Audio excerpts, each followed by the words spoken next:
Agradezco mucho a las personas que están conectadas. Tengan todas y todos muy buenos días. Bienvenidas y bienvenidos a este panel que inicia precisamente la sesión de encuentros alrededor de un tema central y es el de poder, política y sujetos colectivos.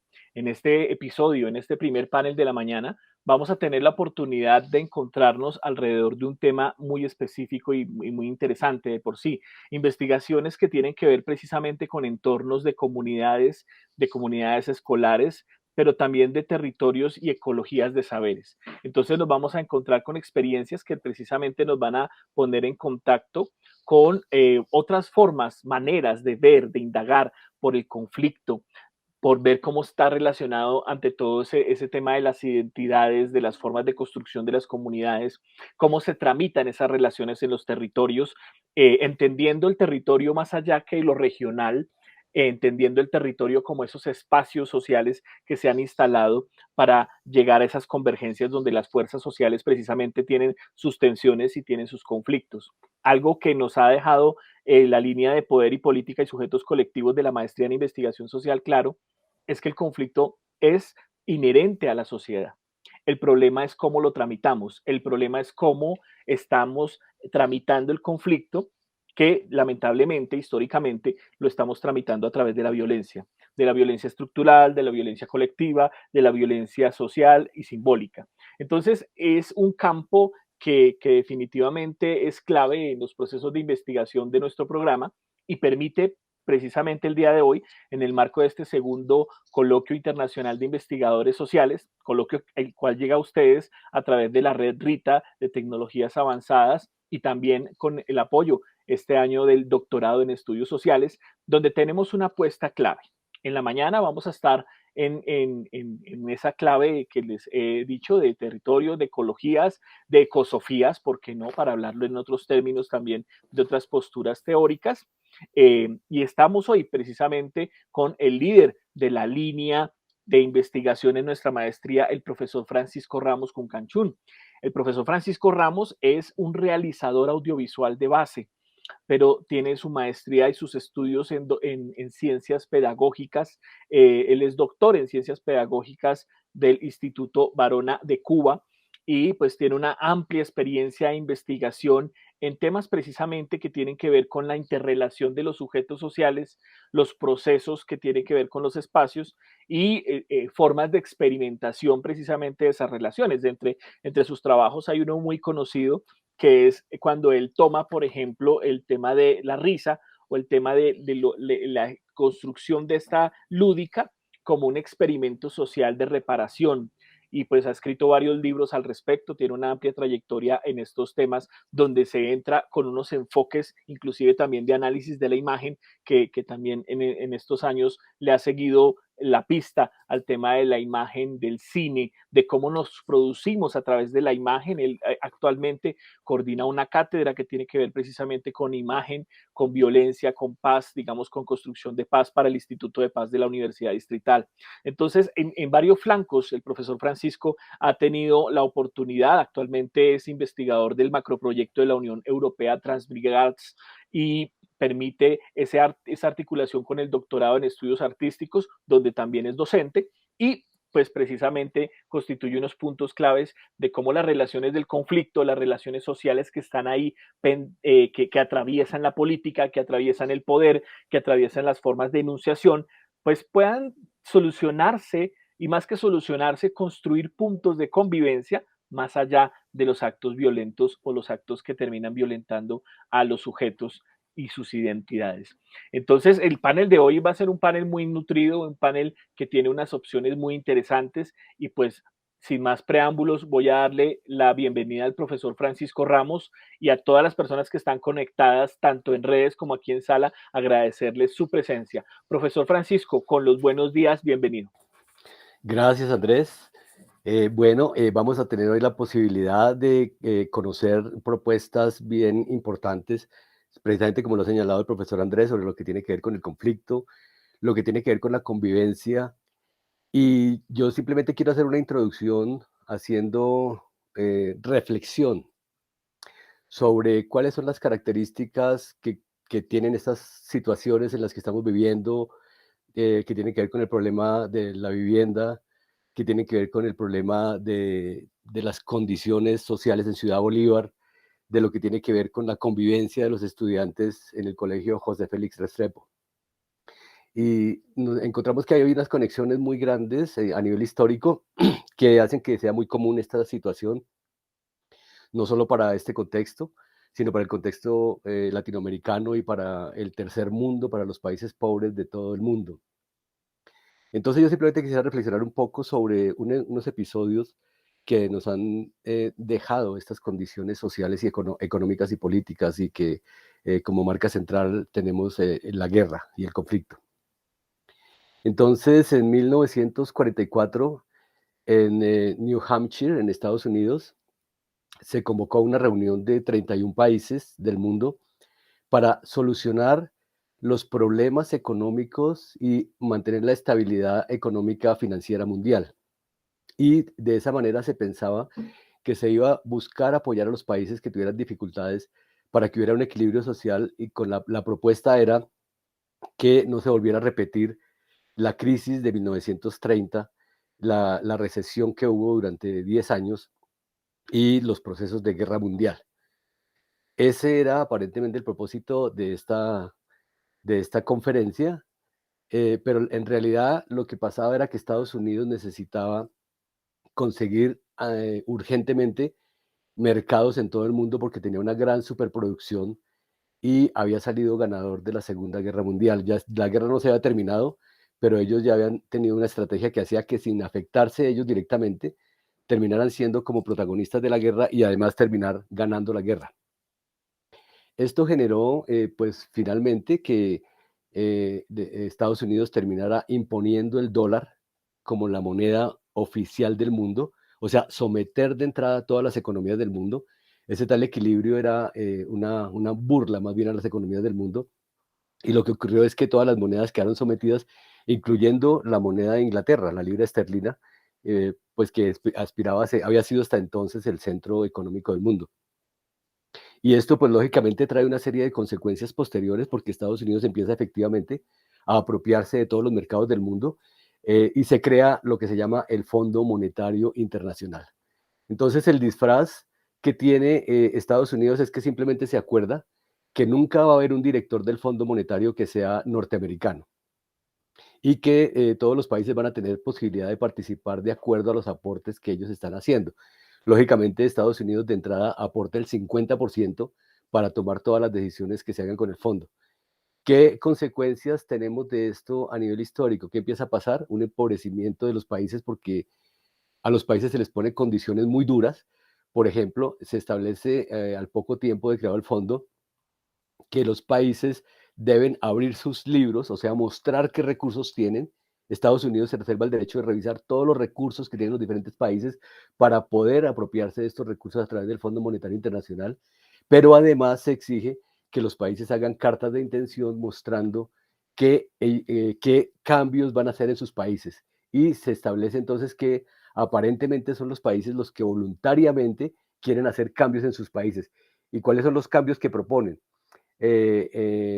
Aumentar la edad de pensión, reducir los gastos en salud, reducir los gastos en educación, recortar las diferentes entidades públicas, todas las medidas que sean lesivas y que gradualmente van aumentándose. Pues esto va a llevar diferentes, va a producir diferentes hechos históricos muy importantes. Por ejemplo, China se niega a abrir sus puertas a Estados Unidos y esto produce la guerra de Corea. Entonces, hay 4 millones de muertos para que Estados Unidos indique que ellos son los que dominan las economías mundiales. Vamos a tener diferentes episodios, como por ejemplo el experimento que hace el Fondo Monetario Internacional con Chile, que hace que supuestamente se va a montar un país como si fuera una fábrica, para lo cual el Fondo Monetario Internacional promueve que sea ubicado en el poder Pinochet, lo que implica una masacre grandísima del país y una destrucción de la economía de Chile. Es un experimento de fábrica que termina en un fracaso total y que termina desarrasando con las condiciones del país. Se desarrollan también experimentos en Argentina con las dictaduras militares, pero también se hacen experimentos en Grecia, se hacen experimentos en algunos países de los más pobres, los países más pobres de Europa, como Creta, por ejemplo.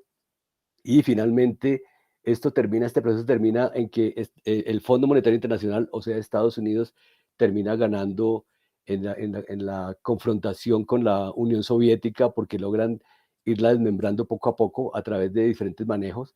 Y ellos llegan a tener personajes tan importantes, representantes de la lucha popular como Nelson Mandela, como aliados del Fondo Monetario Internacional. Nelson Mandela termina siendo un gran empresario, cuando él muere tiene más de 200 empresas, es un hombre muy rico, a pesar de que él luchaba contra el apartheid, termina siendo socios de quienes hacían el apartheid. Y esto nos termina trayendo aquí a Colombia una situación bastante particular, un país al que cuyas élites financieras comprometen los recursos, comprometen los diferentes recursos naturales, pero también comprometen las diferentes condiciones de salud, de educación, y estamos entonces ya muy cerca para mirar episodios como por ejemplo el último que pasó en Colombia, que simplemente era la aplicación de un plan de austeridad establecido por el Fondo Monetario Internacional. Y la manera de aplicar ese plan de austeridad, la garantía que da Colombia al Fondo Monetario Internacional, es la reforma tributaria. Entonces ahí es donde vamos a encontrar la conexión importante con lo que está pasando en Colombia y de lo que vamos a hablar hoy en las diferentes presentaciones. Y es como un país, como las élites de un país, como las oligarquías de un país simplemente se benefician y se benefician con los préstamos del Fondo Monetario Internacional porque mucho dinero de los préstamos se lo embolsillan, así como se lo embolsillaban los dictadores en Chile y en Argentina, así pasan en muchos países. Esos dineros que entrega el fondo son apropiados por privados y la deuda le queda es al pueblo. Nunca como antes, como ahora se hablaba, por ejemplo, de la deuda pública, y la deuda pública es simplemente que todos nacemos, todo colombiano que nace está ya con una deuda con el Fondo Monetario Internacional, se supone que esa es la situación. Entonces, ese es el panorama en el cual nos encontramos nosotros en este momento, donde hay diferentes crisis, porque se da la crisis inmobiliaria, por ejemplo, la crisis en los diferentes manejos de los recursos y pues la necesidad es que desde la academia, desde las diferentes instancias, se generen reflexiones y se generen acciones que permitan una transformación a esta situación que estamos viviendo y que pues en Colombia ya ha empezado un proceso bastante diferente después de unos 30 años de adormilamiento, y es el proceso que empezó en el año 19 con el estallido social. De allá a acá veremos qué más va a pasar y qué sigue hacia el futuro con este proceso, pero lo que se nota es que ya la resistencia es una posición que no va para atrás en todo este proceso que estamos viviendo. Entonces quería hacer un poquito este contexto como para que pensáramos un poco cuál es la condición que nos lleva a esta situación que vamos a reflexionar hoy en las diferentes ponencias. Entonces, quisiera entonces ahora dejarlos con la primera ponencia que la va a desarrollar el magíster Enver Vargas García, que se titula Prácticas creativas para la construcción espacial resistente. Entonces, profesor Enver, lo dejo para la Bueno, ponencia. gracias. Me permitiré compartir, por favor, pantalla y si son tan amables me confirman cuando ya se haga visible. Ya la podemos ver. Listo. Bueno, primero a señalar algunos agradecimientos institucionales. En primera medida, pues en mi calidad de tesista en el doctorado en estudios sociales de la Universidad Distrital Francisco José de Caldas. Parte de mi investigación doctoral se expondrá hoy a partir específicamente de las prácticas creativas para la construcción espacial resistente y al mismo tiempo hacer un agradecimiento al doctor Adrián José Pérez Acevedo, quien es mi tutor de grado y a quien le debo inestimables contribuciones en este trabajo. Bueno, acá inicialmente, ¿qué entenderemos por prácticas creativas en la constitución espacial? Bueno, prácticas para la construcción de unidades habitacionales específicamente hablando enfocadas en un criterio de resistencia. En un primer momento me permitiré hacer visible el contexto en el cual emergería el problema de investigación en torno a la construcción resistente.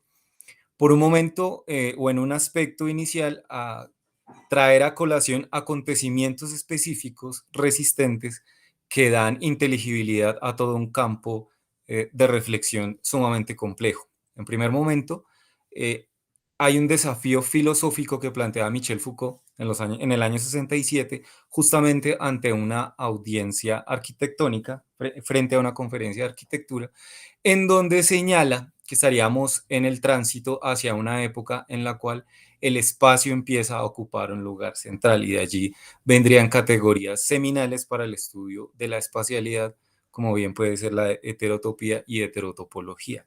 Al mismo tiempo, todo lo que ha venido a considerarse bajo el mote de giro espacial, esto es un conjunto disperso de contribuciones muy sólidas frente a considerar el espacio como un centro de análisis y particularmente hacia la espacialización del pensamiento, conceptualizaciones que se analizan desde una dimensión espacial y categorías espacializadas.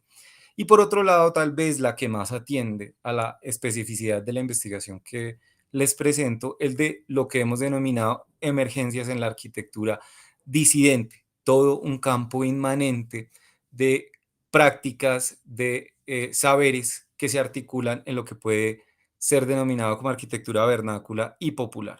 Y en una segunda dimensión analítica en este contexto, la emergencia de lo que hemos denominado acontecimientos de captura. Por un lado, la constitución de un nuevo paradigma moderno en construcción, específicamente en los campos de la arquitectura y la ingeniería, que bien podríamos definir con varios autores y delinearlos en los años 20 y 40 del siglo anterior, que tendría distintas características, empezando por la industrialización de la vivienda y los materiales constructivos, la imposición de un modelo de vivienda social, como política de Estado y un elemento allí característico que sería la máquina de habitar como el símbolo que plantearía Le Corbusier en el siglo anterior y que sería pues la punta de lanza de toda una política social a partir de la vivienda. Pues bien, uno de los criterios metodológicos que quisiera esbozar es el de que la investigación se concentra específicamente en el análisis y el estudio de las prácticas como especificidad analítica sobre la cual recaería la investigación. En este caso hemos considerado una tipología propuesta por Michel Foucault en Tecnologías del Yo y otros textos afines, allí pueden ustedes consultarla, de 4 categorías iniciales: categorías productivas, discursivas, de poder, éticas y del yo. Y estas prácticas las haríamos inteligibles a partir de lo que hemos propuesto como una herramienta de análisis espacio subjetivo que hemos denominado la política contemporánea del espacio. Esa grilla de análisis que partiría desde la especificidad de las prácticas constructivas, prácticas de producción en construcción, discursivas en construcción, de poder o gubernamentales en construcción y prácticas éticas o del yo que se derivan de la construcción, pasan por un tamiz de un análisis de 2 fuerzas o 2 dimensiones, porque hemos, digamos, esbozado la tesis de que en distintas espacialidades sociales y colectivas opera una pugna política compleja entre estas 2 fuerzas de composición espacial. Por un lado, las fuerzas resistentes, que tendrían unas ciertas características que ya veremos más adelante, y por otro lado, fuerzas de captura y de control.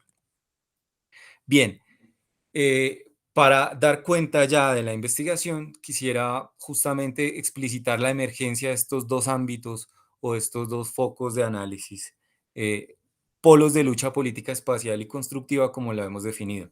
Por un lado, la espacialidad y las fuerzas resistentes tendrían como característica la capacidad heterogénea de distintos sujetos de encontrar mecanismos, prácticas, técnicas y materiales diversos, siempre desde posibilidades más o menos de autogestión. Sería, digamos, un hecho histórico que previo al siglo XX, específicamente a las 2 primeras décadas del siglo XX, las sociedades tradicionales, los distintos pueblos en Colombia y, por qué no, en Latinoamérica, estaban dotados de las capacidades para construir sus propios espacios a partir de técnicas artesanales y materiales locales, como bien lo reseña Rivero Bolaños. Y por otro lado, ya la composición de un marco específico que hemos denominado política de captura de las espacialidades, especialmente a partir de las facultades constructivas. Ese sería, digamos, el rasgo característico más importante que bien se puede rastrear a partir de los años 20 y 40 del siglo anterior, allí con la cita de Rivero Bolaños, específicamente a partir de lo que sería la modernización de la construcción. Primero me detendré en la política hegemónica de los espacios, en unos rasgos característicos, en una descripción inicial que nos permitiría dar cuenta de la problematización y de cómo se actualizaría este problema en nuestro tiempo. Primero, la política hegemónica tiene como rasgo un amplio proceso de industrialización y de comercialización de materiales modernos, especialmente el vidrio, el hormigón, el acero. Dos, la formalización de una academia profesional, en este caso en el campo de la arquitectura y por qué no de la ingeniería, que se compromete con este proceso de industrialización y de modernización. Un tercer punto que tiene que ver con la imposición ya de factores culturales y económicos que derivarían en una política completamente ideologizada de la vivienda, que implicaría el abandono de técnicas tradicionales. Y por otro lado, la imposición de un modelo de política de vivienda eh, desde el Estado, que estaría apalancado por políticas públicas y políticas sociales, que a la postre contribuiría a este proceso. Todo esto lo hemos denominado como la oficialización del saber arquitectónico. Entendemos por ello un proyecto de arquitectura específica que implica la concentración del proceso productivo de la vivienda y de la construcción en instancias como el mercado, la industria y la arquitectura oficial, el saber oficial y en el Estado, a partir primero de lo que hemos descrito como una disciplina arquitectónica que asume como un compromiso disciplinar justamente estos modelos de vivienda. Dos, una alianza que se establece entre esta arquitectura profesional con políticas de Estado, instituciones públicas, lo cual derivaría en procesos y en modelos muy concretos de vida articulados al urbanismo y otros ejercicios políticos sobre las sociedades, y una arquitectura derivada de la anterior tendría unos efectos muy complejos en términos de subjetivación de las personas y de las sociedades, en lo que algunos autores han problematizado bajo el nombre del hombre masa. Pues bien, este proceso hegemónico que me he permitido esquematizar tendría un impacto concreto muy complejo sobre distintos sujetos sociales. En un primer momento, pues distintos sectores, sobre todo aquellos con mayor poder adquisitivo, se verán seducidos por la política de vivienda y justamente por estas nuevas mercancías arquitectónicas. Y por otro lado, los procesos industriales de vivienda que abaratarían estas mercancías y el compromiso del Estado tendrían dos efectos que serían procesos allí determinantes. Por un lado, un proceso de seducción de distintos sujetos sociales y por otro lado, ya un efecto muy complejo que empieza a ser lo que hemos denominado la estigmatización de la arquitectura popular vernácula. Es conocido por parte de los habitantes de la región, en este caso Pulgarino Osorio habla de los Andes orientales, cómo se empieza a estigmatizar las construcciones no modernizadas con materiales no modernos.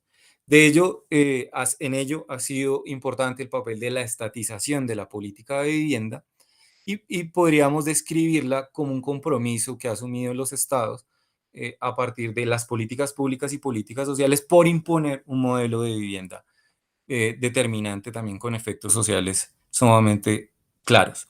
Un primer punto es el compromiso que adquiere el Estado colombiano en reducir los déficits de vivienda mediante la provisión directa, sea por crédito público o sea con entidades públicas que provean la vivienda misma, ¿no? Dos, ha sido determinante la consagración del derecho de la vivienda, especialmente después de los años 50, como un derecho conexo a otros derechos fundamentales.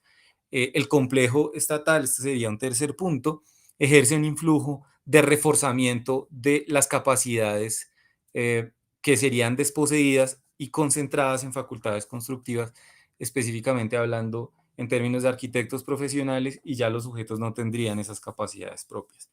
Cuarto, el Estado y las agencias públicas promovieron un modelo totalizante de vivienda que de alguna u otra manera da la espalda a las necesidades sociales y colectivas de los sujetos que eran capaces previamente de constituir sus propios espacios habitacionales. Y quinto, los procesos de política pública constructiva y las políticas sociales de vivienda serían un factor de imposición de los modelos modernizadores de la construcción. Ahora, el campo resistente es un campo multiforme que se graficaría a partir de un conjunto muy variado de prácticas. Aquí en las imágenes vemos sobre todo enfocados en el bareque, la construcción en machimbre y tierra, pero podríamos articular allí otras lógicas de construcción, por ejemplo, articulados con materiales vegetales. La problemática de captura, específicamente en los años 60 y 70, distintos autores han evidenciado lo que para nosotros analíticamente es un acontecimiento frente a la concentración de las capacidades, los conocimientos, las herramientas, los instrumentos y las prácticas estéticas de la arquitectura oficial. Por un lado, desde, como ustedes verán en la cita más a la izquierda, una crítica frente a los efectos perversos de la contaminación en la construcción oficial, y por otro lado, frente a el desafío que tienen la arquitectura y la ingeniería y otras disciplinas conexas hoy por hoy de reinventarse y generar impactos más sostenibles, menos negativos sobre las condiciones de vida planetarias.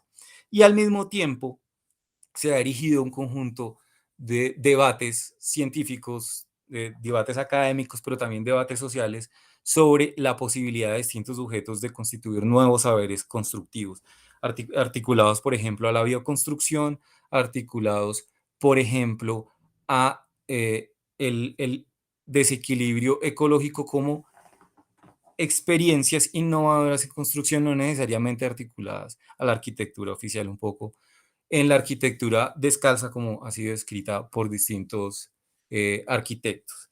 Esto implica específicamente que hay una respuesta en estos años, sobre todo en las últimas décadas, frente a el modelo tradicional. ¿En qué consistiría esto? Primero, se ha llegado a un límite histórico en la construcción oficial y de Estado, lo cual implica que la producción tradicional vernácula, el uso de materiales como la tierra, fibras vegetales, etcétera, aproximarían a una práctica creativa. La construcción pasa de ser provista únicamente bajo la compra y venta y el endeudamiento a ser una práctica de creación y experimentación. También se consolida como una respuesta concreta para responder a las necesidades propias de sujetos que son diversos, no así como la arquitectura oficial que responde a modelos estandarizados de vivienda. Y Disculpe, finalmente, profesor Enver, nos quedan 2 minutos de la ponencia. perfecto, perfecto, no habrá problema. Y finalmente, se rescata el carácter asociativo y organizativo experimental de la construcción en estos términos. Pues bien, las conclusiones serían varias, quisiera quedarme al menos con una en términos de tiempo.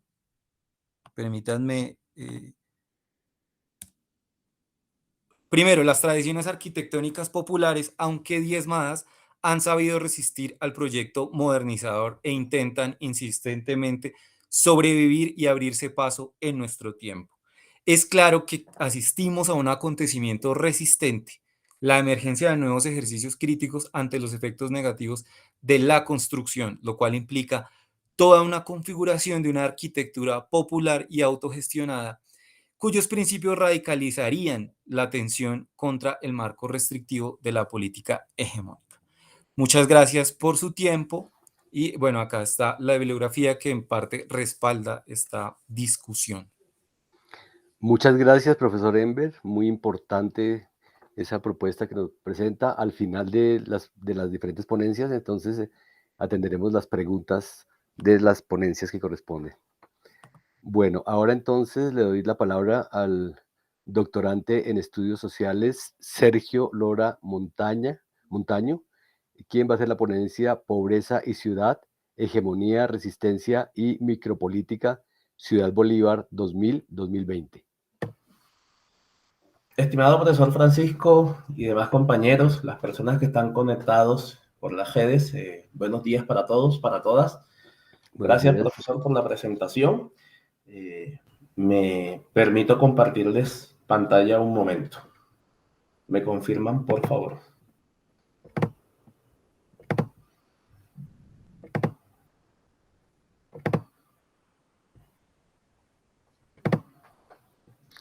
Sí, vemos la pantalla.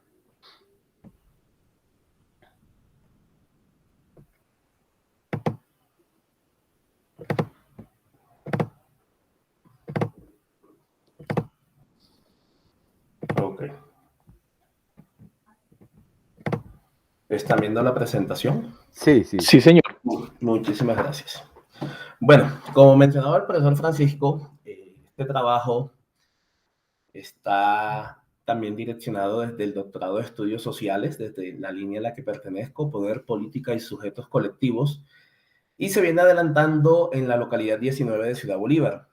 La intención es analizar estas últimas 2 décadas en una de las localidades históricamente más golpeadas, más vulnerables en todo el distrito. Entonces empecemos como con una breve reseña de la localidad, muy corta.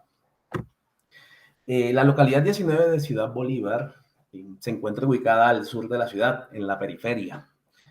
Cuenta con poco más de 730,000 habitantes, como podemos ver en la diapositiva, y tiene más población que ciudades capitales intermedias, como por ejemplo Santa Marta, Ibagué, Manizales, Neiva. Y inicia como los primeros asentamientos con la parcelación de grandes haciendas aledañas a la ciudad. Esto da origen a esos primeros asentamientos subnormales en el distrito. Una segunda etapa comienza a mediados de los 80 con el programa Lotes con Servicios, ya aquí financiado por el Banco Interamericano de Desarrollo, un poco en sintonía con la presentación que nos hacía el profesor Francisco frente a estos capitales mundiales que llegaban a los distintos países más pobres. La Constitución del 91 le da a Bogotá ya un carácter de distrito capital, y con la ley primera se reglamentan, por un lado, las juntas administradoras locales, que aparecen junto con las alcaldías, y los fondos de desarrollo local, que como sabemos es donde salen los recursos que se ejecutan en las distintas localidades del distrito capital. Bueno, la problemática nosotros la pretendemos centrar en la fragmentación socioeconómica y las desigualdades sociales que históricamente han acompañado a estos habitantes de la localidad, causado en parte por los poderes hegemónicos presentes tanto a nivel global como local, quienes desconocen las dinámicas, las particularidades, las necesidades en cuanto a mejores oportunidades para el estudio o para el trabajo o para la salud, a tener más y mejores servicios de transporte, ahorita un poco subsanado con el Transmicable que hace un par de años está en funcionamiento, pero también de seguridad, de recreación y esparcimiento. Y esto ha repercutido en el empobrecimiento de la experiencia urbana, la precarización de esa misma vida urbana y en procesos de participación y democracia de los mismos ciudadanos. Nos decía el sociólogo uruguayo Daniel Beija, y abro comillas, cito textual: existen distintas dimensiones y manifestaciones de la globalización que impactan diferencialmente en la población y varios sectores de la sociedad, en contextos de creciente desterritorialización de las decisiones económicas y políticas. Si estudiamos las tendencias actuales del mercado de trabajo, desempleo, subempleo, informalidad y precariedad, junto con el descenso y o pérdida de los ingresos en los hogares, constituyen factores determinantes de nuevas formas de pobreza y empobrecimiento que estimulan la desintegración y la segregación territorial. En el marco de esas problemáticas, nos llevamos a preguntarnos lo siguiente: ¿cuáles elementos y factores producen la fragmentación socioeconómica y las desigualdades sociales que precarizan tanto la vida urbana como la experiencia urbana en Ciudad Bolívar para el periodo 2000-2020? Y bajo estas condiciones generalizadas de pobreza en la localidad, ¿qué acciones adelantan los diversos colectivos sociales y comunitarios presentes en el territorio, tendientes a superar dichas desigualdades? La línea del doctorado en estudios sociales, la línea de poder, política y sujetos colectivos a la cual pertenezco, nos presenta una serie categorial: la vida, el poder, la cultura, los territorios y la paz. Decimos que esta serie debe estar ligada a lo emergente, a lo que dista del poder hegemónico, en una palabra, a las resistencias. Y estas resistencias entendidas como expresión de la micropolítica. Me permito citar, abro comillas: ello implica que los resistentes intenten crear otros territorios, inventen nuevas formas de encuentro, de asociación, puesto que la micropolítica genera un campo de creación apto para la irrupción de nuevas modalidades de vínculo social, de originales formas de acción pública que permiten el trazado y la puesta en obra de otros mundos sociales y públicos. Tomado de Trayectos del Pensar Crítico, capítulo 1, página 14. Con el autor Joseph Blaze, importante en nuestra investigación desde el tema micropolítico, nos define esta como una estrategia de resistencia al poder hegemónico, lo que no es necesariamente pensada en términos violentos. Se lucha entonces en lo micro, porque es allí donde más se reproducen las formas fascistas del capitalismo.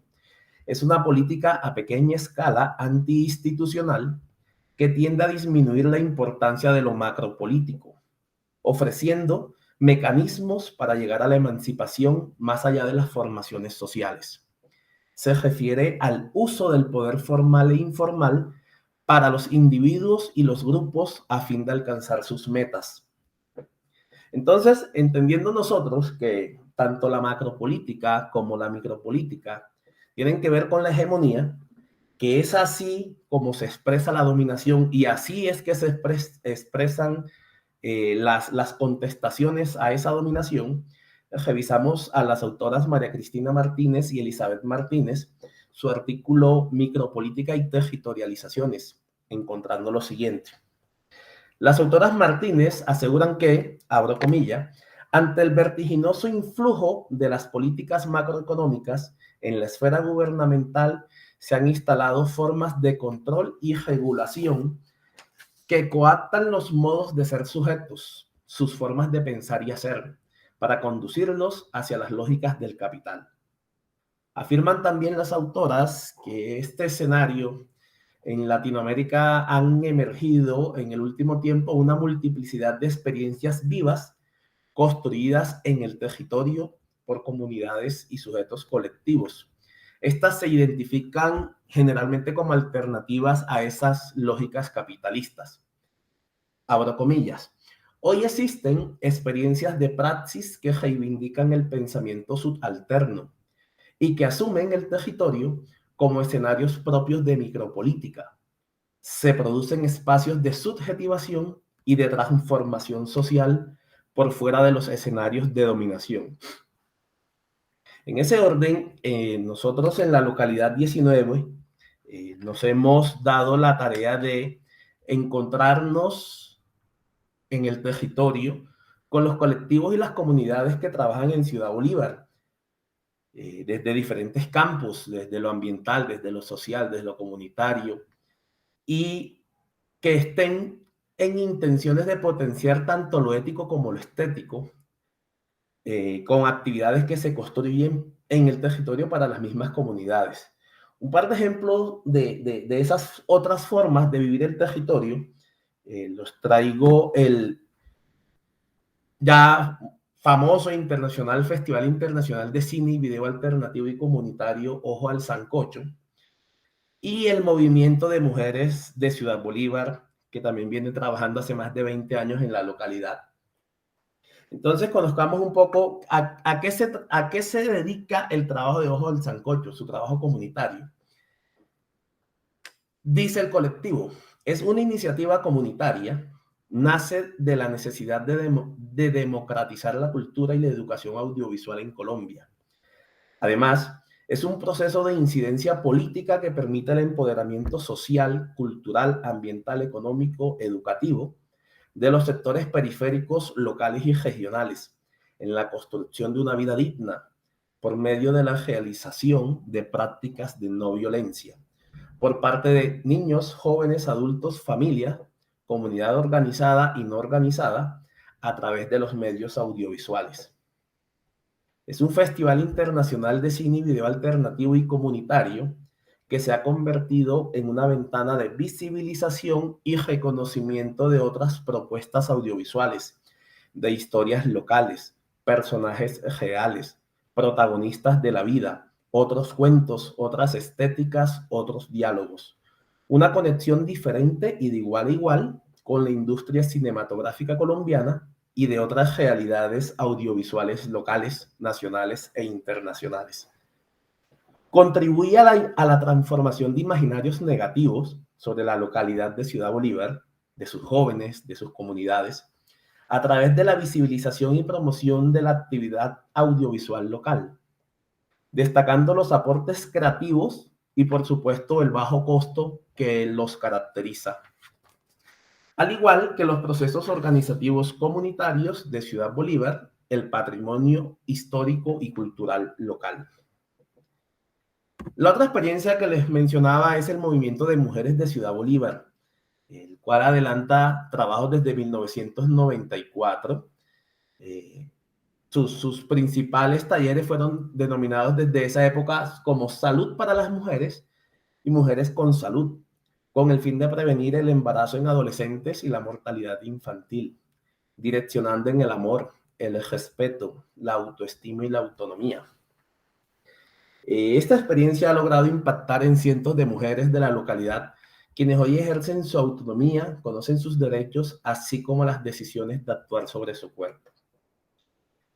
El proyecto Sueños Juveniles del mismo movimiento pretendía que los jóvenes universitarios terminaran sus estudios universitarios. De esta experiencia Sueños Juveniles se graduaron un grupo de enfermeras que hoy cuentan con un geriátrico en la misma localidad, atendiendo a 40 adultos mayores. Se creó una microempresa en pulpa de fruta. Se brinda apoyos constantes a la población guaunán que hacen parte del territorio de Ciudad Bolívar, orientándolos en la atención de la familia a nivel integral, en valores de su lengua, artesanías, danzas autóctonas, entre otras. Disculpe, profesor Sergio, nos quedan 2 minutos para Ok, ya termino. Frente a algunas dificultades metodológicas que encontramos, ha sido como nosotros, por lo menos teníamos el imaginario de que íbamos a encontrar mucha información y muchas investigaciones a nivel de maestría y de pronto de doctorados de la localidad y de estas problemáticas. Sin embargo, no fue así. Nos tocó ampliar un poco la indagación a otros países donde tuvimos un mayor éxito con la recolección de la información, por ejemplo, desde las favelas brasileñas o las villas miseria en Argentina, que, bueno, han ido enriqueciendo poco a poco el ejercicio investigativo. Por último, quisiera compartirles esta frase del maestro Eduardo Galeano, y con esto termino. La utopía está en el horizonte. Doy un paso hacia ella y ella se aleja un paso. Doy 10 y ella se aleja 10 pasos más allá. Entonces, ¿para qué sirve la utopía? Para eso, para caminar. Con esta reflexión esperanzadora y optimista, quiero significar que sí es posible construir nuevas realidades políticas, económicas y sociales, donde ya no se necesiten las 1000 mesetas de Guattari o Deleuze, ni las 3 ecologías, sino una sola ecología, la ecología de la vida, con todas sus vertientes, la ecología del amor, la ecología de la paz, la ecología de la solidaridad, ecología de la justicia, de la igualdad, y 1000 mesetas de alianzas y estrategias comunes para alcanzar el fin.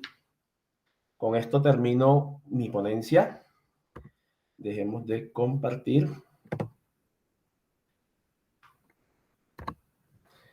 Listo. Muchas gracias, profesor Sergio. Aquí podemos ver de una manera muy importante la manera como se produce la proyección social desde el doctorado en estudios sociales, impactando directamente las realidades de nuestro contexto. Bueno, ahora vamos a realizar la ponencia Transformaciones en la convivencia mediante la gestión del proyecto institucional de un colegio público de Bogotá, un estudio de caso. Entonces le doy la palabra al magíster James Rainet Garavito Suárez y al doctor Edison Díaz Sánchez. Muy buenos días para todos, todas y todes. Los saludamos desde el Colegio Técnico José Félix Restrepo de la localidad Cuarta de San Cristóbal de la ciudad de Bogotá. En esta oportunidad los acompaña el profesor James Garavito y el suscrito, que es el profesor Edison Díaz. Ambos somos docentes de este colegio ubicado acá en la ciudad de Bogotá, como dije anteriormente. Bien, el colegio cuenta con 40 años de trayectoria y es un colegio que tiene una población aproximadamente de 4.500 estudiantes, que abarca, 4 sedes y 3 jornadas. Nosotros tenemos entonces desde educación preescolar hasta la media con grado 10º y 11º, y tenemos técnicas en formación. Esas técnicas en formación pues tienen que ver directamente con formación en programación de software, en gestión ambiental y en robótica. En este momento pues desafortunadamente no nos acompaña el rector, que también es parte de esta ponencia y este trabajo. Lo que nosotros queremos mostrar acá es una propuesta de un conjunto de proyectos que hemos venido desarrollando durante más de 10 años en el colegio y que hoy dan unos frutos bastante significativos, no solo en términos de mejorar la convivencia, la calidad educativa y el reconocimiento a nivel local, distrital y nacional e internacional de nuestros proyectos, sino además porque se ha convertido en un núcleo y en una forma de vida para tanto los docentes como la parte administrativa, los directivos docentes y, por supuesto, los estudiantes. Nuestro PEI tiene como lema: formamos líderes en transformación social. Y este cambio empieza a generarse a partir de lo que ustedes están viendo en la diapositiva, y es que entre el 2008 al 2012, el colegio como tal tiene una serie de dificultades que tienen que ver con violencia entre estudiantes, entre docentes y estudiantes, y entre estudiantes entre sedes, jornadas y entre instituciones. Por eso ustedes ven acá, por ejemplo, esa imagen que está de Caracol en algunos años, en el cual dice enfrentamientos entre estudiantes y policías. Entonces la imagen del colegio era negativa: embarazos no deseados, drogadicción, bajo rendimiento académico, mala convivencia, lo cual tradujo que pasáramos aproximadamente de unos 6.000 estudiantes que teníamos en el año 2008 a bajar la matrícula a 1.200 estudiantes. Esto debido pues a esas dificultades en las cuales los padres de familia tomaron la decisión de cambiar o trasladar a sus hijos de institución educativa para que, entre comillas, pues las cosas no empeoraran. De esta manera, entonces, a partir, digamos, de unos cambios generacionales, unos cambios de rectoría, unos cambios de profesores y unos cambios en los ideales, en el PEI y en la misión, en la visión y en los proyectos, pues damos paso a una nueva iniciativa que, repito, pues empieza a formularse hace aproximadamente 10 años, pero tiene su hibridez de punto cero, como diría nuestro profesor Castro Gómez, directamente en el año 2015. Y ese cambio empieza a generarse a partir de que empezamos a formular una serie de proyectos, de iniciativas que rompieran lo tradicional de, digamos, de los esfuerzos que hacen las diferentes áreas por proyectos institucionales y transversales e inclusivos, interculturales e interdisciplinarios. Es así, como ustedes están viendo en pantalla, la puesta en escena de más de 20 proyectos que se han configurado en un solo proyecto que queremos mostrar, que se llama Formando Líderes en Transformación Social, igual que nuestro lema del P. Y esos, digamos, proyectos están direccionados desde diferentes áreas, desde diferentes componentes, desde diferentes estamentos, desde diferentes departamentos con los cuales cuenta pues el colegio en esos momentos. Así ustedes lo puedan ver en un momento determinado, digamos, digamos desde la parte de tipología.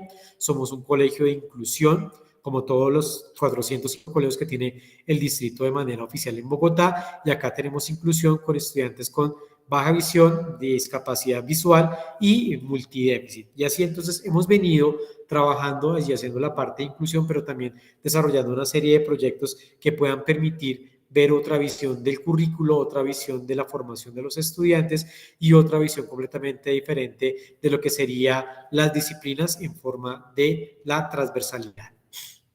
En este orden de ideas, pues lo que hemos venido forjando es un cambio, como hemos venido diciendo, que permite a los estudiantes ser líderes en su propia formación y un cambio que vaya desde un enfoque pedagógico mirado desde, digamos, el modelo constructivista con enfoque de aprendizaje significativo. Y acá lo que ustedes ven es que el colegio en esos cambios también se ha internacionalizado, es decir, que los profesores, las directivas y los estudiantes han empezado a partir de los proyectos a poder estar en diferentes escenarios, tanto locales, nacionales e internacionales, mostrando los frutos de este proyecto. Uno de esos proyectos que quiero mencionar es el proyecto llamado Tejiendo Saberes. Es un proyecto que nace en el año 2010 a raíz de esa problemática y que su eje principal es que a partir de expediciones pedagógicas al territorio local, distrital, departamental de Cundinamarca y de Boyacá podamos reconocer la historia, el aporte, digamos, de la historia al campo de formación de los estudiantes, pero también conocer las oportunidades que tienen los contextos biogeográficos de la nación para apropiarnos de la parte ambiental, de la geografía y de todos los campos del conocimiento. Entonces, lo que hemos hecho es diferentes salidas pedagógicas entre el año 2011 a 2021 que han permitido directamente pues, reconocer el territorio y poder hacer interdisciplinariedad a través de un eje fundamental que son las salidas pedagógicas. También hemos hecho directamente pues, salidas a entornos ecológicos tanto locales como distritales y nacionales. Y allí nos empatamos con los PRAE, con los PIGA, y podemos reconocer cómo el colegio se ha convertido pues, en un líder en la parte, digamos, ambiental de nuestra localidad y de Bogotá. Y esto pues, ha tenido reconocimientos a nivel general. Hasta aquí dejo y entonces le doy la palabra a mi compañero maestro James Garavito, que va a hacer otra intervención. Como decía el profesor, buenos días para todos, gracias por la invitación. Sí, realmente el colegio ha tenido una gran transformación dado al aprovechamiento que se tenía de ese potencial y a la problemática que se vivía. Mirar que desde las problemáticas se puede desarrollar también academia, como lo decía el profesor Sergio. Una de las problemáticas grandes era el poco aprecio que tenían los estudiantes por su propio territorio, por el conocimiento de su propio quehacer como localidad, como barrio, como ciudad. Y en esa, 4 proyectos semilla, que son los que denominamos nosotros, dieron origen a esta transformación. Este proyecto, esta investigación también está enmarcado dentro de las investigaciones cualitativas y hemos utilizado la metodología de entrevista focalizada, entrevista semiestructurada con diferentes actores que han intervenido en estos 10 años, exalumnos, padres de familia, rectores, agentes del gobierno que también han aportado y que han visto también esa transformación del colegio, tanto interna como desde el exterior. Proyectos como el que comentaba el profesor Edison, Tejiendo Saberes, un proyecto que permite el empoderamiento y el conocimiento a través de una apuesta de integrar las diferentes áreas del conocimiento. Hemos tenido la oportunidad de visitar diferentes trayectos y espacios, tanto locales, distritales como nacionales.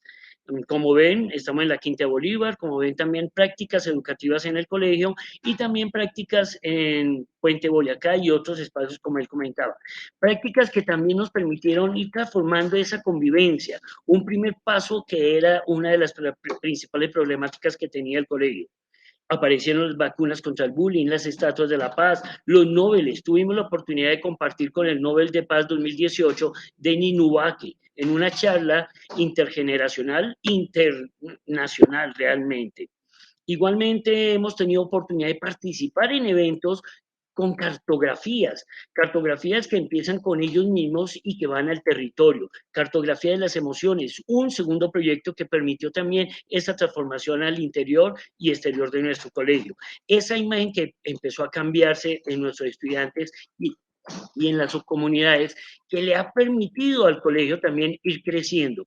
Como decía el profesor Edison, nuestra metodología es el aprendizaje significativo al interior del colegio. Esta investigación está enmarcada dentro precisamente de los proyectos cualitativos, porque lo que tenemos como fundamento son las investigaciones que han ido sistematizando nuestros compañeros profesores de los diferentes proyectos que se han ido generando a través de estos 4 proyectos semilla.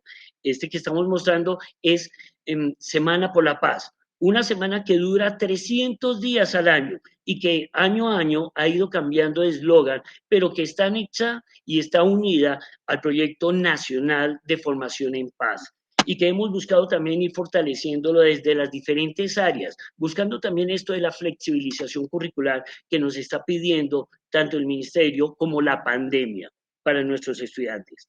Hemos tenido la oportunidad de compartir con otros premios Nobel, no solamente con Denis Nubake, sino en la cumbre de los premios Nobel, donde nuestros estudiantes fueron talleristas y compartieron también sus experiencias. Cuarto proyecto, ecologismo colectivo ambiental. Como lo decía también el profe Sergio, tenemos que hablar del ambiente, tenemos que hablar del territorio y desde el proyecto ambiental el colegio ha permitido que sus estudiantes también hagan ese redescubrimiento de su territorio, que lo vean con otros ojos, no como ese ente al cual nosotros depositamos nuestras basuras. Somos garantes del río Fucha, uno de los ríos más importantes de la ciudad y de la localidad. Y esto nos ha permitido así, nosotros no hacemos el festival de Ojo al Sancocho, pero sí hemos realizado 15 sancochos donde buscamos precisamente que el colegio se integre a la comunidad se integre al colegio y se integre en la construcción del territorio, se integre a la construcción de los diferentes proyectos que ha permitido precisamente ese nuevo crecimiento. Ese punto de quiebre que comentaba el profesor Edison, 1.200 estudiantes después de pasar de 6.000, hoy en día volvemos a retomar esos niveles con jornada casi única en la mayoría de nuestras 4 sedes.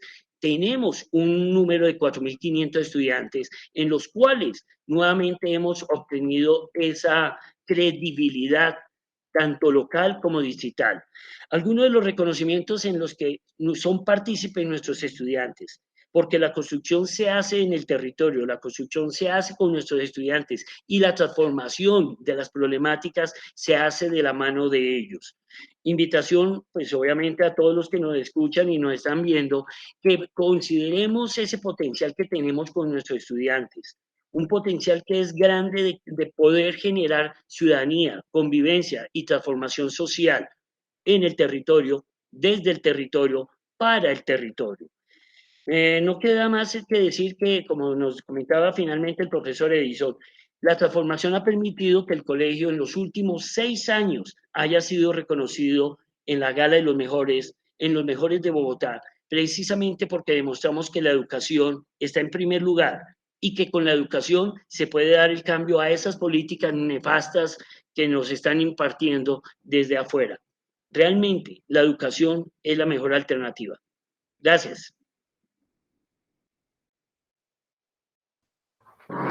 Muchas gracias, profe Edison y profe James. Entonces, ya con esto completamos las 3 ponencias, que son ponencias que todas tienen algo en común y que es muy importante para nuestra línea de poder y política de la maestría en investigación social interdisciplinaria, y es el hecho de la manera como desde la academia y desde el campo educativo se convierten en seres activos, se crean agentes en las zonas, se hace que las personas vuelvan a participar y se les hace entrar en la historia realmente, porque una de las cosas que tradicionalmente se ha hecho es negar la participación del conjunto de la población en los diferentes procesos sociales.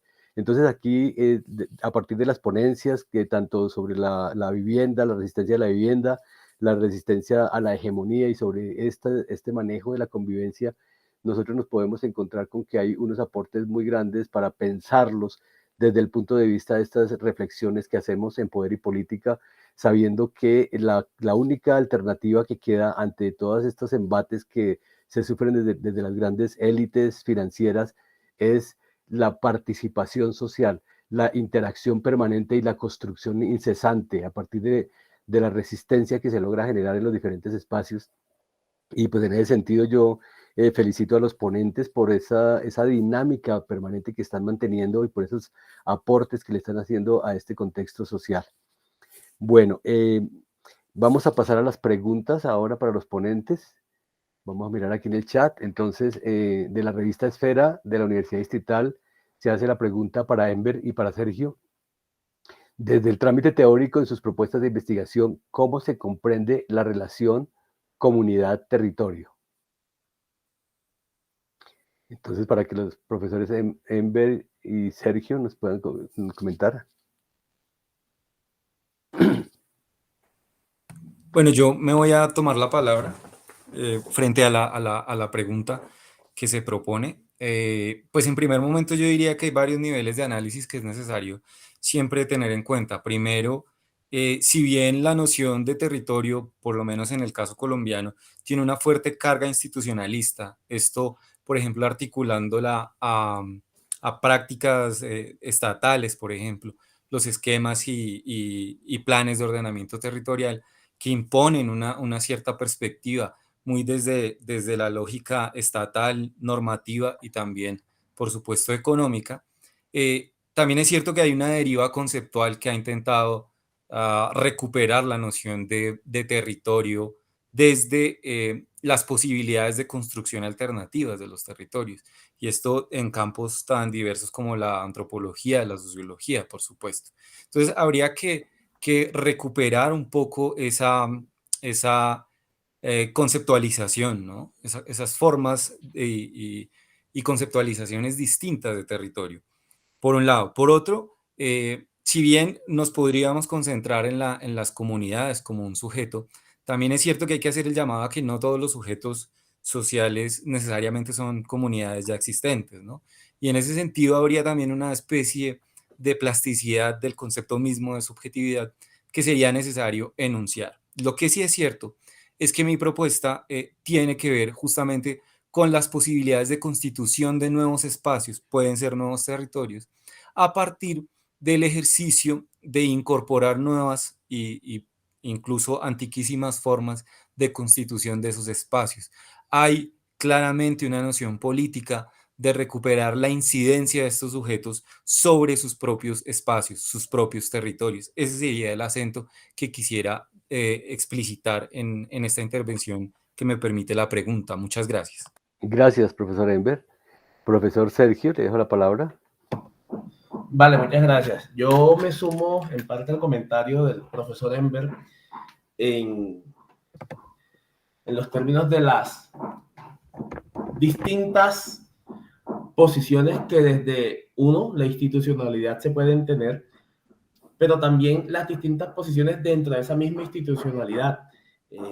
Pareciera que son decisiones y definiciones por gobiernos de turno, no desde la elección propia de las dinámicas territoriales que ejercen las comunidades en sus territorios, sino más bien apuntándole a esos paliativos o pañitos de aguas tibias que hemos llamado nosotros a cuando no se tratan de solventar problemas de fondo que tienen esas mismas comunidades.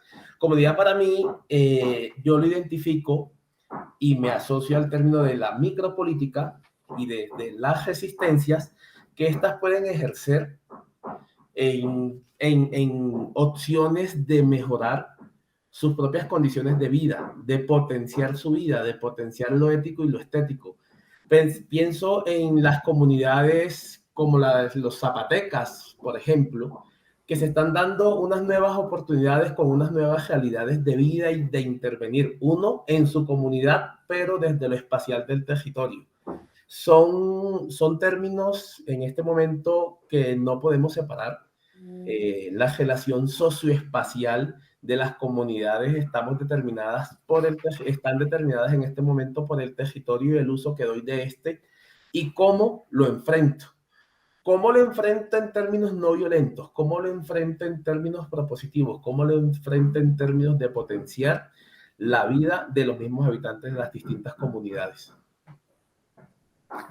Bueno, muchas gracias, profe Sergio. Hay aquí una pregunta para el profesor Edison y para el profesor James. ¿Cómo ha sido la recepción de estos procesos escolares en la comunidad que rodea al colegio José Félix Restrepo? ¿Cómo se involucran padres y vecinos? No sé si el profe Edison quisiera iniciar. Sí, vale.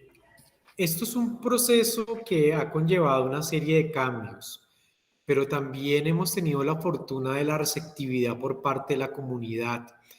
Es decir, no solo estamos involucrando estudiantes, sino también los padres de familia se han involucrado en este proceso. Y es así como, por ejemplo, el año pasado que tuvimos el efecto de la pandemia y que nos tocó hacer nuestras sesiones de clase y todos nuestros proyectos de forma sincrónica o como llamarían algunos, educación remota de emergencia, los padres acompañaron los procesos de los hijos. En este momento, por ejemplo, en muchos de los proyectos que lleva el colegio, los padres asisten y colaboran en las acciones y en las actividades que realizan el colegio. Miren, hay una cuestión tan interesante que uno cuando, y obviamente pues esperando que no seamos egocentristas dentro del colegio José Félix Restrepo, pero cuando uno a veces le pregunta a los chicos, por ejemplo, ¿por qué tú vienes desde Aguas Claras? Aguas Claras queda muy arriba, es decir, es casi uno de los últimos barrios que tiene San Cristóbal. ¿Por qué tú te vienes desde allá hasta acá, más o menos a pies, casi una hora, en buses media hora bajando y luego subiendo? ¿Por qué tú te vienes desde allá y no estás en un colegio cerca allá y si se vienes a José Félix? Y los chicos responden y los padres de familia dicen, profe, porque este es el mejor colegio que tiene la localidad. Y esto ha sido una transformación paulatina, lenta, pero como lo dijo el profesor James, con unos rendimientos. Pero además de eso, y después le doy la palabra al profesor James, es porque hemos tenido o estamos teniendo alianzas con muchos sectores de la comunidad, de la localidad y de la ciudad. Jardín Botánico, IRD, IDEPAC, SENA, muchos aliados que han permitido también que no solo los padres, sino que el sector productivo y el entorno formativo, el entorno de salud, de los hospitales, la policía de infancia y adolescencia, se adhieran a nuestro proyecto y quieran venir al colegio a poder seguir en ese proceso de formación. Entonces, sí ha habido cabida para que, otras personas externas a nuestro colegio se formen, como dice James, aliados y amigos de nuestro proyecto. Yo retomo adicionando que nuestro colegio está localizado en San Cristóbal. Río Fucha nace en el delirio. Nosotros, como estudiantes, como profesores, como comunidad, hemos buscado la recuperación del Río Fucha. Nuestros estudiantes se han ido posicionando precisamente de esa transformación y han contribuido. Nosotros hacemos diálogos intergeneracionales, invitamos a las abuelas del Suque, que están también en nuestra localidad, para que hagan un diálogo y nos colaboren. Las abuelas del Suque son las que nos regalan esos sancochos, mientras nuestros chicos se empoderan del territorio, realizan jornadas de erradicación de retamo espinoso, limpieza de ronda de río, se meten al río, sacan colchones, sacaban colchones, sacaban sillones, y hoy en día solamente están sacando 30 kilos de basura y eso por mucho. Esas transformaciones interviene la comunidad, el trabajo, el proyecto ambiental que realiza el colegio no puede ser solamente de los estudiantes, sino es involucrar a la comunidad. De nada haríamos nosotros que los chicos fueran y hicieran jornadas de limpieza si los vecinos, el barrio, la comunidad, la localidad no se empodera realmente del territorio. Igualmente, San Cristóbal también es históricamente un territorio que ha sufrido el conflicto. El barrio Corinto, localizado también en la parte alta de nuestra localidad, fue un territorio que en los años 80 y 90 fue de conflicto nacional, ¿sí? Nuestros chicos hoy en día son garantes de esa transformación, son garantes precisamente de esa transformación cultural, social y ambiental que mantiene ahora el barrio Corinto. Lo seguimos llamando barrio Corinto. En otros espacios lo llaman nodo de biodiversidad de San Cristóbal. Nuestros chicos han tenido la posibilidad de publicar libros donde hacen análisis e investigaciones y hablan de sus experiencias precisamente de esa transformación de territorio, de esa transformación académica. Y como decía el profe Edison, nuestros padres hemos vuelto a tener esa credibilidad académica que de 1.200 vamos en 4.500 y que realmente por espacio no podemos seguir creciendo, dado que estamos dando cumplimiento a lo de jornada única. Antes teníamos 3 jornadas, ahora podemos decir que tenemos 2,5 porque estamos en proceso de buscar solamente la jornada única. Gracias. Gracias, profes Edison y James. Bueno, tenemos aquí una pregunta que hace Nancy Gómez Bonilla. Dice, me gustaría saber qué acciones pedagógicas realizan en la formación de las emociones y si han observado logros. Gracias. Ella no especifica para qué panelista es, pero pues se podría responder por parte de quienes estén trabajando este tema de la formación de las emociones.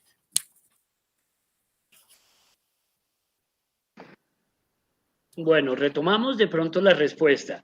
Cartografía de las emociones. Nosotros lo unimos a la Semana por la Paz y lo unimos a otros proyectos de convivencia que tiene el colegio, porque si los chicos entienden que el primer territorio que deben cuidar es su cuerpo, disminuimos el índice de embarazos, disminuimos la violencia intraescolar. Si ellos entienden que conocer su cuerpo, haciendo cartografía de las emociones, viendo qué partes de su cuerpo son importantes por un sentido o por otro, podemos extender esta cartografía a su compañero, que es su vecino, y así sucesivamente de su vecino, de su barrio, a su comunidad. Entonces, hacemos ecoyogas, hacemos invitaciones a grupos ancestrales, porque, por ejemplo, los indígenas son los verdaderos guardianes de la tierra, tanto en convivencia, ambiente, territorio, comunidad. Entonces, transmitimos ese conocimiento que nos llega también de otras comunidades en diálogo de saberes y lo apropiamos para nosotros, buscando precisamente fortalecer las emociones, buscando precisamente disminuir los índices de violencia que se presentaban en los colegios. Muchas gracias, profe James. Bueno, la revista Esfera le pregunta al profe Enver. En su experiencia de investigación sobre la vivienda, ¿cuál ha sido el papel del paisaje? ¿Tiene alguna incidencia y de qué manera?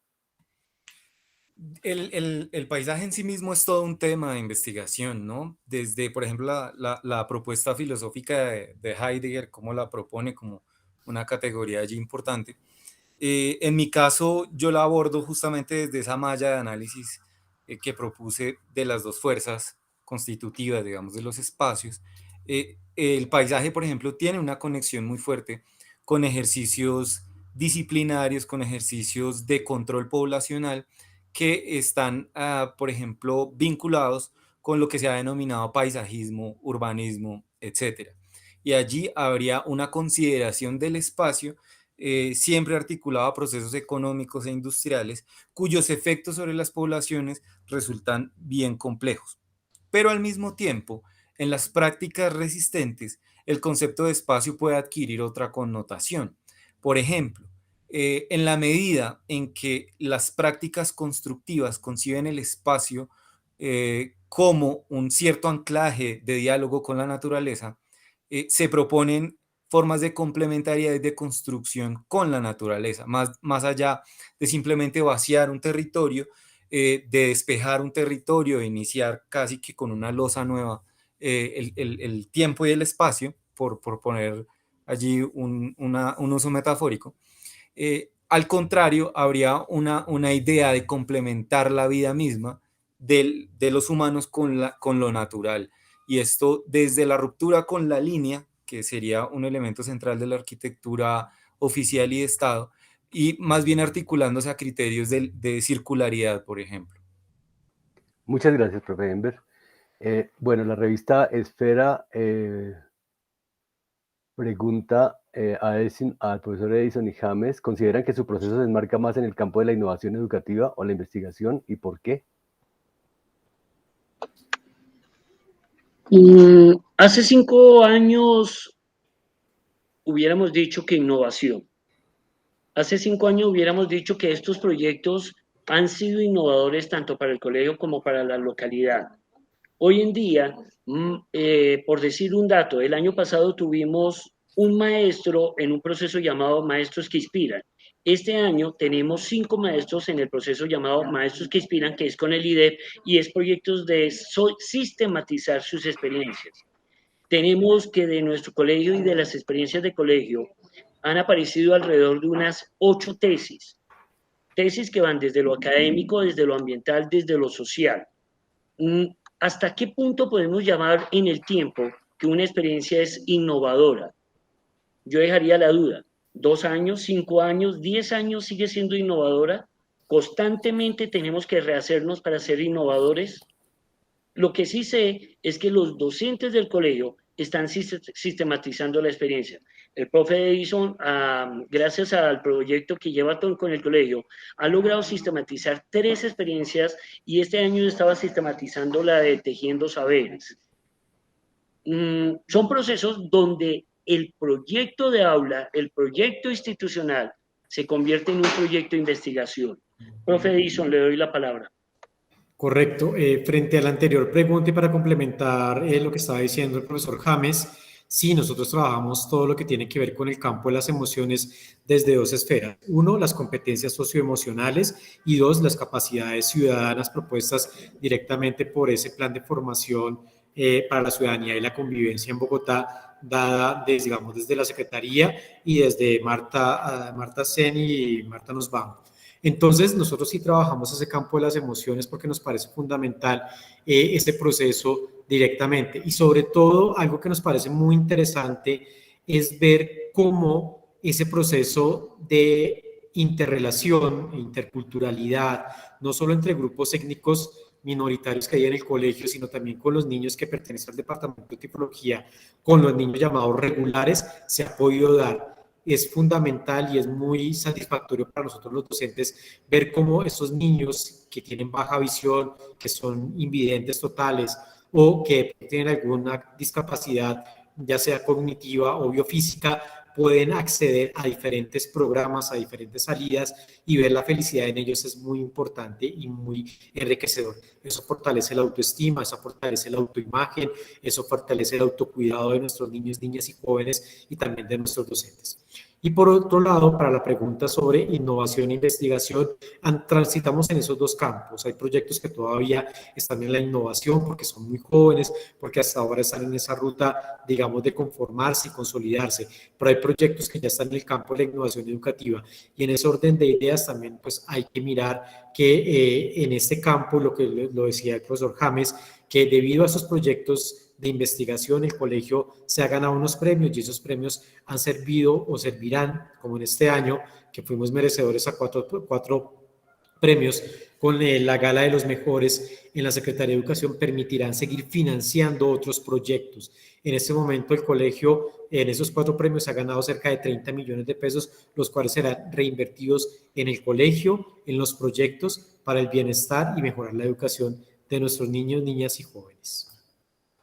Gracias. Bueno, muchas gracias. Ha sido un panel muy enriquecedor. Realmente con estas propuestas sentimos, y con este ejercicio que hemos hecho hoy sentimos la necesidad de seguir reforzando todas estas actividades que necesariamente van a terminar mejorando las condiciones de todo nuestro entorno social. Bueno, finalmente le doy la palabra al profesor Andrés para que haga el cierre del evento. Bueno, profesor Francisco, muchas gracias por la moderación, por el análisis con el cual nos introdujo precisamente este panel, donde puede darse cuenta que en todas las escalas, las macrosociales, las microsociales, estamos constantemente en contacto con las influencias de lo que es precisamente un ordenamiento mundial a nivel económico, a nivel simbólico, a nivel institucional, y que precisamente es algo que afecta las comunidades. Y me parece maravilloso, digamos, la oportunidad de haber escuchado trabajos tan interesantes como los que se presentaron hoy, porque vimos, digamos, apuestas comunales como lo presentó Sergio, vimos apuestas desde las nociones de hábitat como las presentó Enver, y vimos las apuestas, digamos, de lo que se hace en el accionar pedagógico, que es lo que nos traen hoy James, Edison y pues bueno, el profe que no está hoy, pero que hace parte de este equipo del Colegio José Félix Restrepo, y que nos permite también pensar cosas muy interesantes a propósito de las preguntas, y es que los maestros de escuela hacen investigación, o sea, están en la comunidad investigando como los otros maestros, y entonces eso va a forzar tarde o temprano, o yo tengo la esperanza, a que haya un cambio en los estatutos docentes y que se reconozca esa labor que están haciendo los maestros en los colegios haciendo procesos de investigación. Por eso es clave estos espacios como el que abrimos acá desde la maestría en investigación social y el doctorado en estudios sociales, porque son espacios que abrimos para que se puedan divulgar las investigaciones, la gente sepa qué se está haciendo, y esto queda grabado, esto va a estar en los canales de tanto de la maestría como del doctorado, en sus canales de YouTube, para, digamos, ser una pieza que después permita construir más saberes a quienes puedan acceder a estos videos y a estos conceptos, porque aquí hay muchos conceptos que están en juego.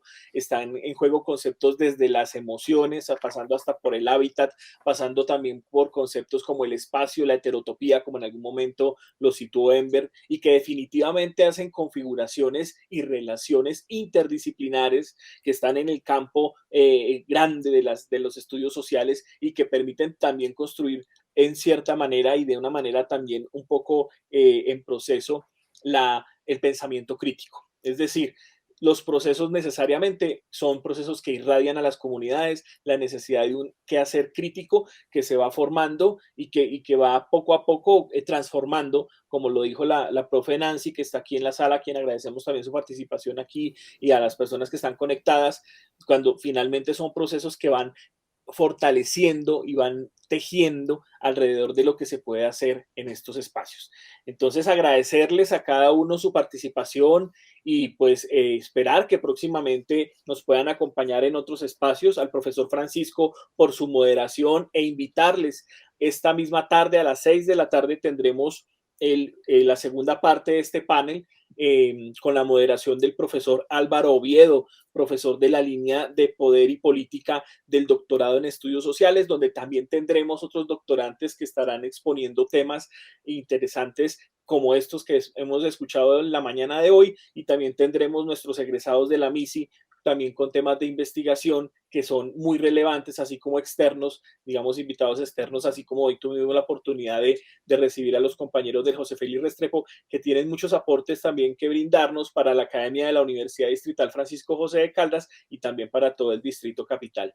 Entonces, les agradecemos mucho a todas y a todos por su asistencia, por conectarse con nosotros a esta hora, y nos vemos a las 6 de la tarde. No olviden, están abiertas las inscripciones a la maestría en investigación social interdisciplinaria, están abiertas hasta el día 20 de enero del próximo año. Entonces no lo olviden, para quienes estén interesadas e interesados en tomar este programa de formación avanzada de investigadores.